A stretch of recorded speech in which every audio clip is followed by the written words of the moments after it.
Internet पर जब भी डाटा को भेजना या लेना होता है तो वो डाटा पैकेज की फॉर्म में भेजा जाता है और इन्हीं डाटा पैकेज को बिना किसी एरर के सेंड या रिसीव करने में जितना भी समय लगता है इसे ही पिंग कहा जाता है।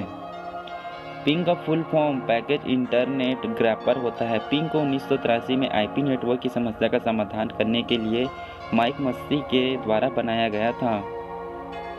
पिंग किसी दो नेटवर्किंग माध्यम के बीच के कम्युनिटी को टेस्ट करने के लिए किया जाता है।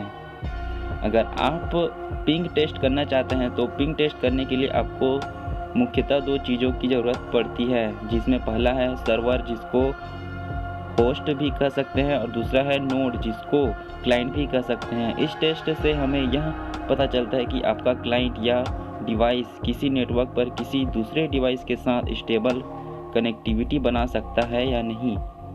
जब कोई क्लाइंट या नोड अन्य किसी सर्वर की मैसेज सेंड करता है तो होस्ट द्वारा मैसेज एक्सेप्ट करने के बाद नोड को फीडबैक भेजता है। इस प्रोसेस को पिंग रिक्वेस्ट करना भी कहते हैं और पूरे प्रोसेस को करने में जो समय लगता है उसे पिंग टाइम या पिंग कहते हैं।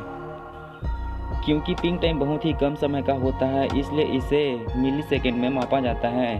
पिंग टेस्ट से हमें यह आसानी से पता चल जाता है कि आपका डिवाइस किसी नेटवर्क सर्वर के साथ अच्छे से कम्युनिकेट कर पा रहा है या नहीं।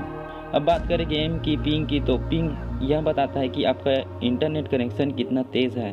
असल में यह आपके कंप्यूटर मोबाइल से सर्वर तक कोई इन्फॉर्मेशन कितने देर में पहुंच रही है यह बताता है।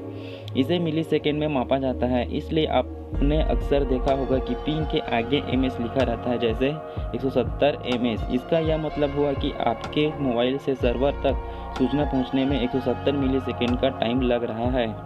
आप जो बटन दबा रहे हैं गेम में उसे सर्वर में दर्ज होने में 170 ms का टाइम लग रहा है। यही आपकी पिंग है।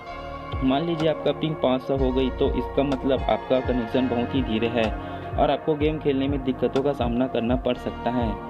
इसलिए पिंग जितना ही कम रहे उतना ही अच्छा होता है, मतलब मजबूत इंटरनेट और बिना रुके गेमिंग। पबजी और फ्री फायर गेमों में 150 से 200 पिंग पर भी काम चल जाता है, लेकिन काउंटर स्ट्राइक जैसे गेम के लिए बहुत ही तेज इंटरनेट चाहिए होता है। इसलिए इनको खेलने के लिए आपका पिंग 5 से 50 मिली सेकेंड होना अच्छा होता है। आई होप आपको वीडियो अच्छा लगा होगा, तो वीडियो को एक लाइक ज़रूर करना और कमेंट भी करना मत भूलना। और इस चैनल पर नए आए हो तो चैनल को सब्सक्राइब जरूर करना, साथ में बेल आइकन को ऑल पर सेट करना मत भूलना। इससे क्या होगा कि जब भी मैं नया वीडियो अपलोड करूंगा तो उसकी नोटिफिकेशन आपको मिलेगा। Thanks for watching.